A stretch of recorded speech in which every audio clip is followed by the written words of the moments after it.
আমরা যারা বেগুন শীতকালে যারা বেগুন লাগানোর কথা ভাবতেছি তারা অবশ্যই আমাদের একে একজনের সাথে যোগাযোগ করব। আমাদের কাছে এই মুহূর্তে 100% শিকড়যুক্ত হেলদি এবং ডেলিভারিযোগ্য প্রিমিয়াম কোয়ালিটির চাগুলো আমাদের কাছে মজুদ আছে। সুপ্রিয় দর্শক, বেগুনটা আসলেই হলো শীতকালীন ফসল। আমরা বেগুনটা সারা বছরই চাষ করা যায়। বর্তমান বাংলাদেশে যে আবহাওয়ায় সারা বছর চাষ করা যায়, কিন্তু সারা বছর চাষ করা গেলেও গ্রীষ্মকালে বেগুনের কালারটা ঠিক থাকে না। অনেক সময় কালারটা ব্যতিক্রম হয়ে যায়, আর্মি কালার হয়ে যায়, বেগুনটা ছোট বড় হয়ে যায়, কালারের মনে করেন যে জাম কালার থাকা কথা পালপল কালারটা চেঞ্জ হয়ে যায়।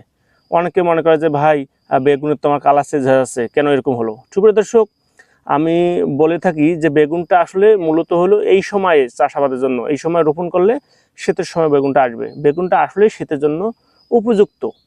তো যাতে আপনারা বেগুনটা শীতকালে চাষাবাদ করেন তাহলে এই আপনার আর্মি কালার হবে না এবং বিভিন্ন কালার চেঞ্জ হয়ে যাবে না এবং গাছে সমস্যা হবে না। তা সুপ্রিয় দর্শক, সেই জন্য এটা আমি অনেকে বলে থাকি। কেন অনেকে মনে করে যে না, এটা মনে করেন যে হয়তো চারার সমস্যা বা সেই জন্য মনে হয় এরকম হচ্ছে বা জাতের সমস্যা। তো সুপ্রিয় দর্শক, যারা বেগুন লাগাবেন তারা অবশ্যই জানেন যে বেগুনটা আসলে একটা লাভজনক ফসল। সুপ্রিয় দর্শক, আমরা অনেকেই একটা ভুল করে থাকি যে বেগুনটা হলো প্রতি শতাংশ মাটিতে 55 থেকে 65 সর্বোচ্চ চারা লাগাইতে হয়। এক কথা হলো বেগুনের লাইন থেকে লাইন এবং গাছ থেকে গাছ 3 ফিটে রাখতে হয়। এবং এই জন্য যে 3 ফিট রাখবেন, যে গাছের প্রচুর ডালপালা হয়, যদি ডালপালা হয়ে মনে করেন তাহলে মনে করেন যে যদি ঘন করে লাগালে ডালপালা যদি বেশি হয়ে যায়, গাছের গোড়া পচা রোগ আসে, কাণ্ড পচা রোগ আসে, ফল পচা রোগ আসে, বিভিন্ন সমস্যাগুলা দেখা দেয়।